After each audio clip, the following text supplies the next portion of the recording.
Hello and welcome to IGPP Expert Talks. I am Heena Goswami, Editorial Consultant with IGPP, Institute for Governance, Policies and Politics, New Delhi.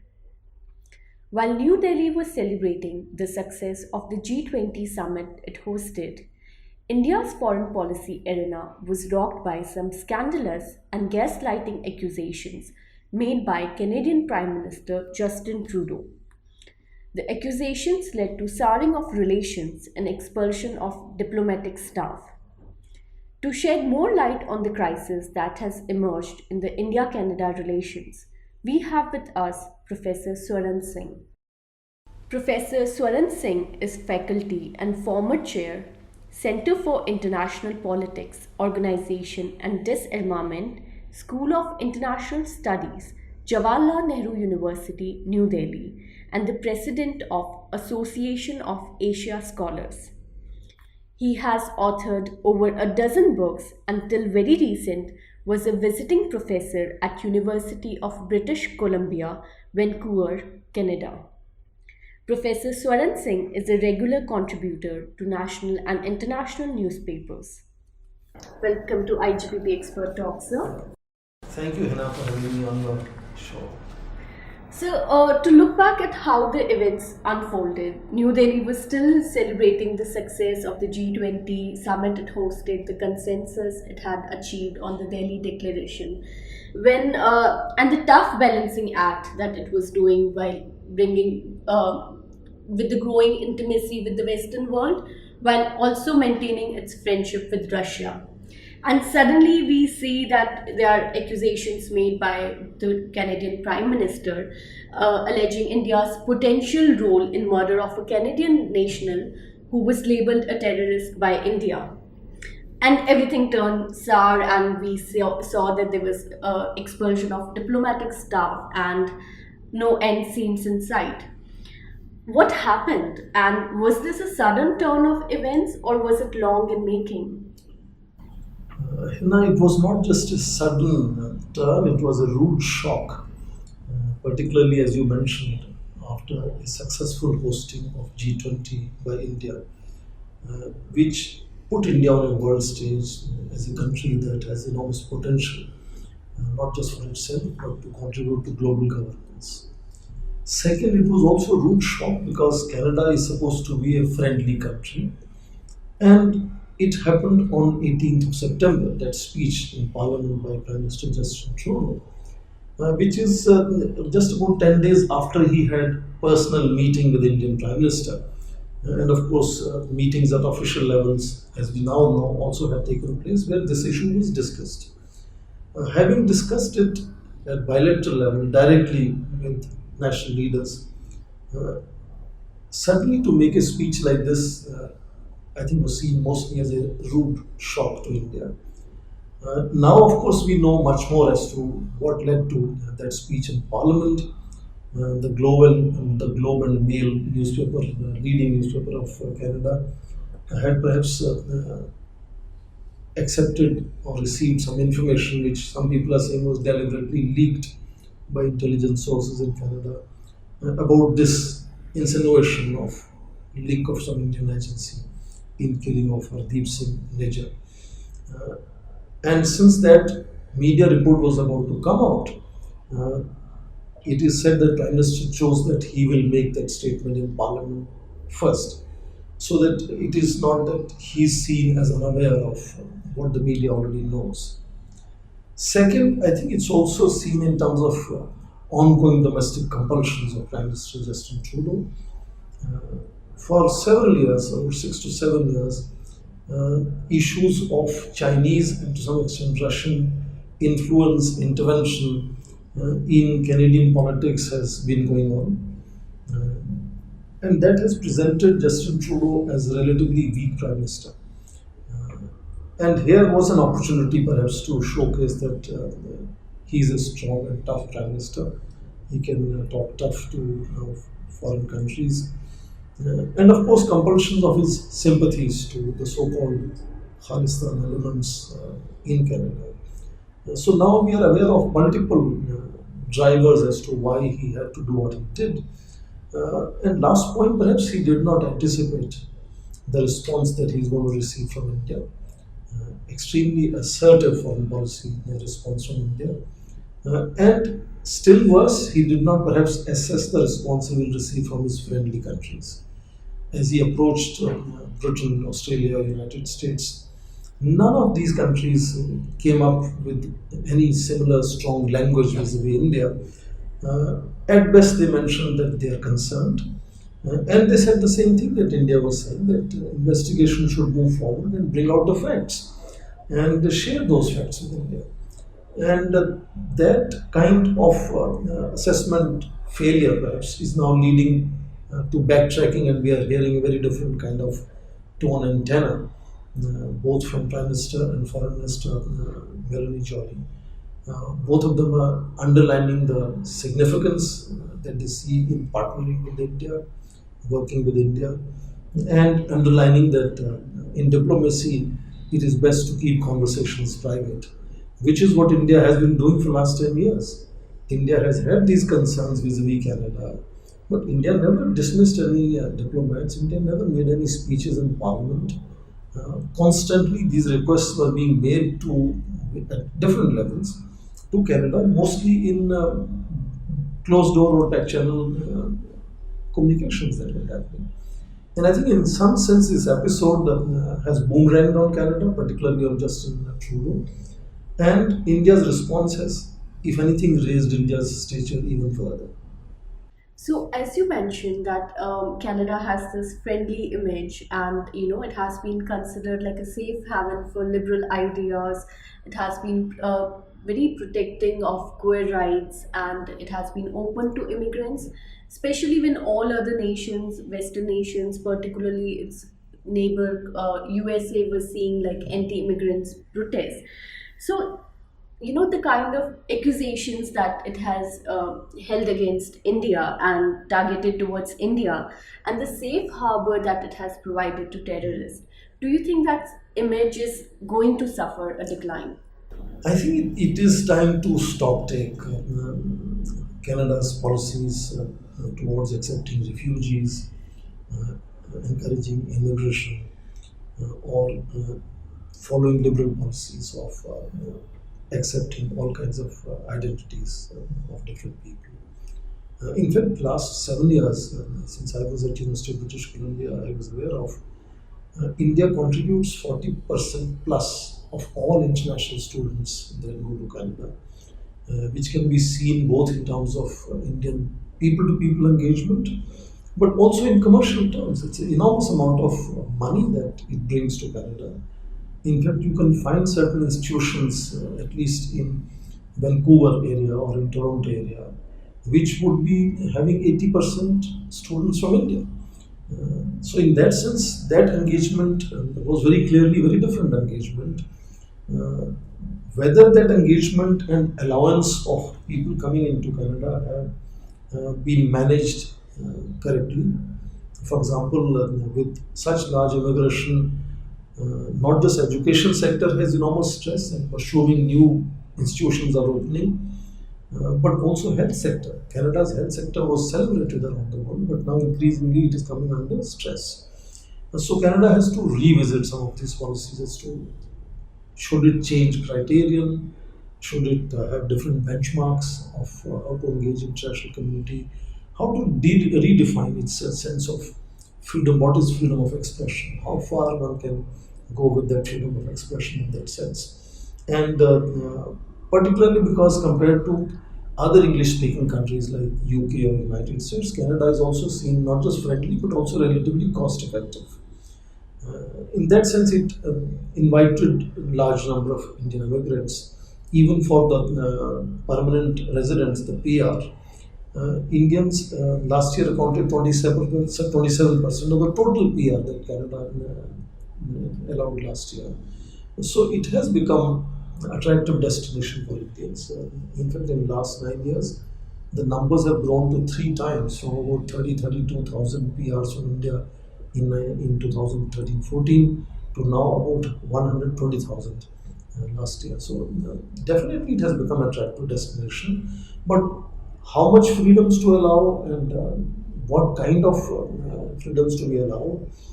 Should the diaspora, when they become citizens, continue to sort of focus only on politics of domestic home country, or should they now integrate themselves with the country which has given them the citizenship there?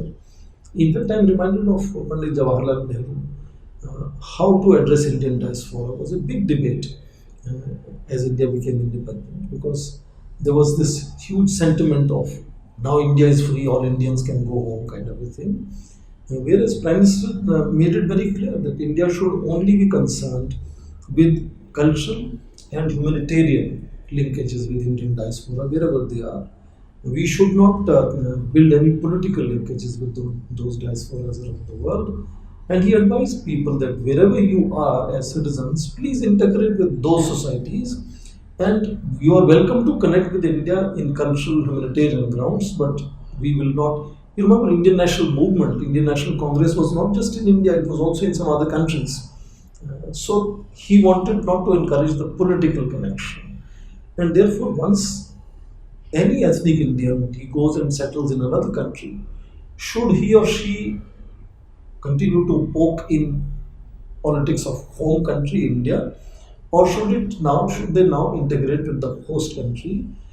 And that is the responsibility of ethnic Indians. Likewise, responsibility of host countries, not to encourage their citizens to undermine any other country's sovereignty, in this case India's sovereignty, by doing things or holding events that they hold. And I can recall in 2017 itself, Prime Minister Justin Trudeau was seen in such events where India was being really showcased in a very unacceptable fashion, and that was seen as undermining India's sovereignty. And India had from then on communicated to Canada, but never publicizing or creating a media campaign of the kind that we saw in the second half of September last month. Of course, I'm hoping relations will come back to normal, because a very different tone and tenor is now visible from Canadian leadership. To talk more about this aspect of diaspora as a plank of foreign policy, we have seen that, diaspora has certainly played an important role, especially in the recent years. And everywhere the Prime Minister has visited, we have seen events by the diaspora communities that were organized. How do you think of the of Indian diaspora as a plank of India's foreign policy? Do you think its downsides outweigh the benefits that it can provide, or Let me first say Indian diaspora is unique in several ways. One, it is a large population country, therefore we have a large diaspora. Uh, Normally counted about 24, 25 million people living outside India. Second, unlike some other nations who also have diaspora, India is a continuing ancient civilization. So the cultural roots of this diaspora and cultural connect of this diaspora is very, very unusual. Even when they, for three generations, live in a foreign country, they still have those cultural ethos which connect them to India. So that is very unusual about Indian diaspora. Now, yes, when Indian Prime Minister is traveling abroad, we repeatedly see that both culture and diaspora engagements have become important locomotives of promoting India's national interests worldwide. Uh, that is welcome. Any country which is rising would bring that kind of pride to people of that country who have moved to another country.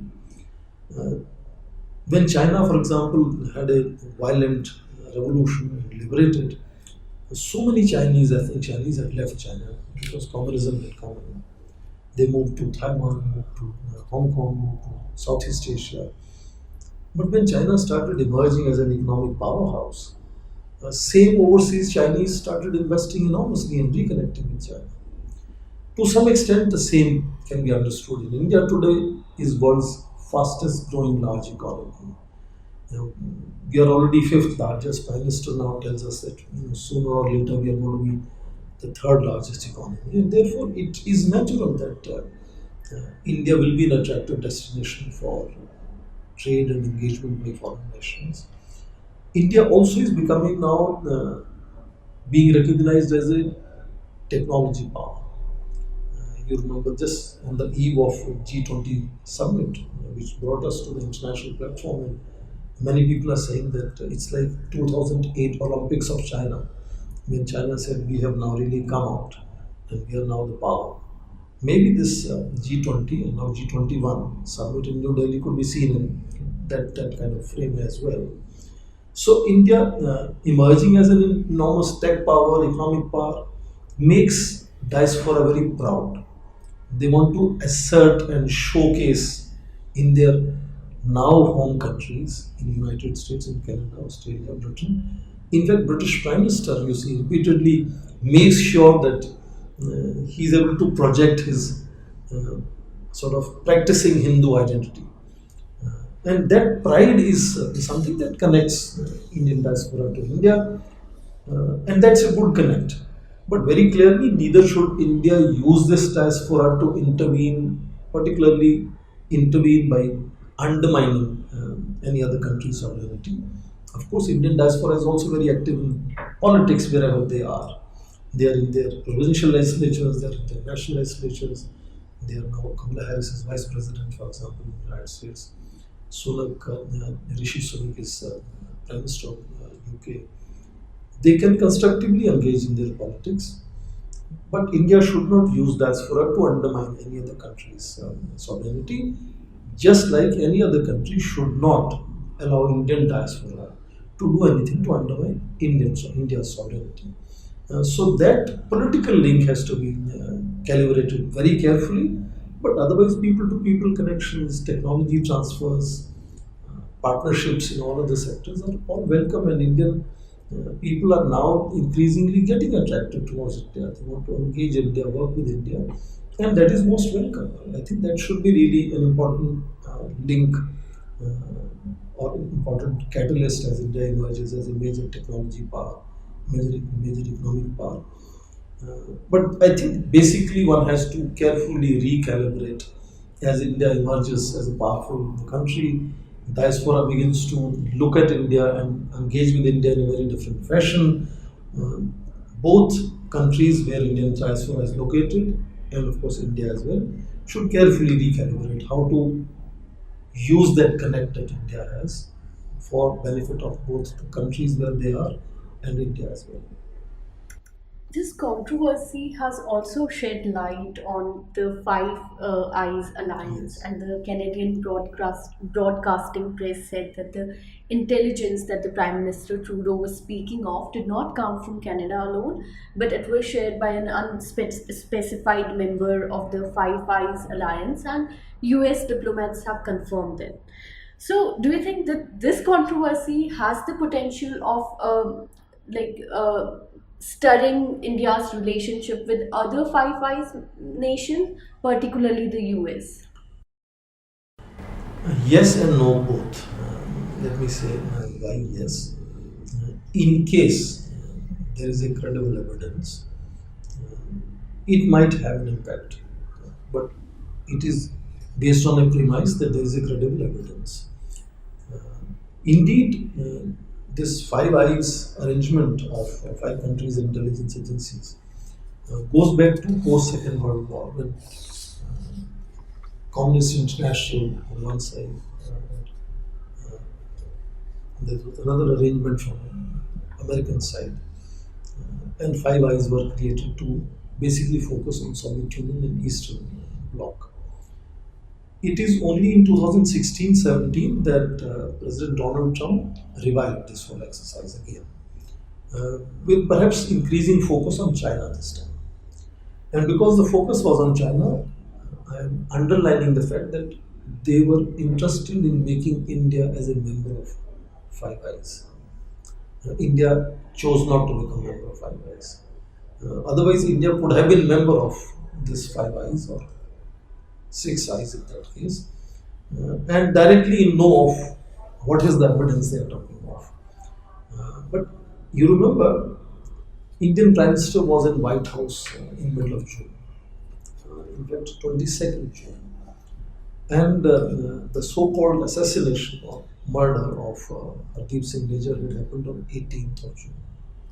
4 days later, India and United States signed a joint declaration, which is a very detailed joint declaration, which talks about both having faith in the rule of law and so on.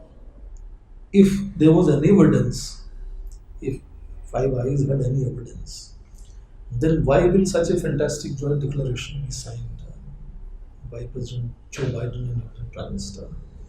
Second, if there was an evidence which, as the speech said, credible allegations, they're not saying evidence, then more than 3 months, it is actually 18 June is the murder or assassination, 18th September is the speech in Parliament. No arrests are made. What kind of evidence a country has that it has made absolutely no arrests? I'm hearing a couple of days back perhaps they made some arrests somewhere. I'm not even sure if they're related or they are some different crime. So the idea of showcasing this enormous anger, anxiety based on credible allegations 3 months later uh, do not appear very convincing. And therefore, the whole other explanations of domestic politics drivers begin to look like more credible. And if that is true, then why should we even imagine that India's relations with so called friends of Canada, who are also friends of India, by the way, and they see enormous stakes in engaging in India, not simply in countervailing their challenge from China, but also stand alone as a country. India is seen as a high-tech power, as a rapidly growing economy, with diaspora which is extremely successful in the United States and UK. We have an ethnic Indian person now, Prime Minister in UK. So they have their own interests in engaging India as well. So that explains why their response has been very measured, shall we say. And Canada has noticed where it stands in the international system today and where does India stand in the international system. So I don't think, prima facie, as I know of things as of now, that this episode is going to make any fundamental difference in India's relations with any of the countries that Canada feels are friends of Canada. One cannot but deny that, but there is an hierarchy when it comes to sharing information, intelligence sharing, and even treaty making, and taking extraterritorial actions to safeguard one's national interest. For example, US's killing of Osama bin Laden or General Qasim Soleimani is celebrated. But if the same is done by a member of South, Global South, as they say, then it is scrutinized and the nations are labeled as extremist, dictatorial. Do you think that India's uncompromising stance over this controversy and how it has taken the leadership of the global South, that is going to change, have an impact on these double standards? I will be very cautious in making comparisons of this kind, of what happened to Hardeep Singh Nijjar and what happened to Osama bin Laden. I'm not sure if these are comparable cases. Whether there is a hand of any foreign government, and even remote, if there is any hand of any agency of India, is absolutely not known as of now, not clear as of now. But when you mention of hierarchies, I agree with you that in international relations, hierarchies are very significant. Even if we technically, legally believe all nations are equal and sovereign equality is the norm, in actual practice, hierarchy is very important.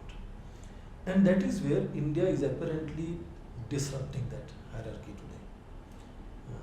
And that could be partly what could rattle some countries and see that some countries end up disproportionately responding to something that could be building over a period of time. So there are speculations that this speech was, among several other drivers, was also perhaps triggered by the kind of reception, shall we say, that Prime Minister Justin Trudeau received in India, particularly when he came in 2019 and even when he came this time. So it could be even as silly as clash of personalities. Of course, I believe national leaders are not so myopic. They don't worry about small incidents. They look at national interests very seriously. But India's assertive foreign policy, India's rise as a major economy, as a high-tech power, India's showcasing of a very new kind of role in pandemic times, in Ukraine war, is disruptive to hierarchies that were established after Second World War. And from that perspective, Canada is definitely a very important country for United States, for Australia, for Great Britain. In fact, more than 75% of international trade of Canada happens with the United States only. But the new reality also Canada needs to understand that it has to now recalibrate its global engagement. Every fourth family in Canada has familial relations in Asia. That is result of immigration over a period of time. So it can have a very strong relationship with the United States, but its future lies with Asian powers. And therefore it has to seek engagement with Asia increasingly. In fact, in November last year, Canada had issued its Indo-Pacific strategy, where several paragraphs were devoted to how to build partnerships with India. That the strategy paper described India as most critical partner for Canada's engagement with Indo-Pacific region. So to some extent, yes, recalibration is happening, but shall we say old habits die hard in some sense. So some of those impulses once in a while betray the internal emotions that sometimes we are able to better calibrate in formal conversations. So I think this is an episode that we should think in the past now. We should be talking about this in past sentence. And the change of tone in Canada is showing that we will sooner or later will have back to normal relations. I'm sure young people, several students who are in process of applying to Canadian universities, since I was there for a year last year, are a bit anxious about what is going to happen, and I think your program should reassure them that I think sooner than later things are going to be back to normal. India had to assert its national interest. India has asserted that, and Canadians perhaps recognize and appreciate that part now. So hopefully we will not have the disruption going far too long, and hopefully things will be back to normal.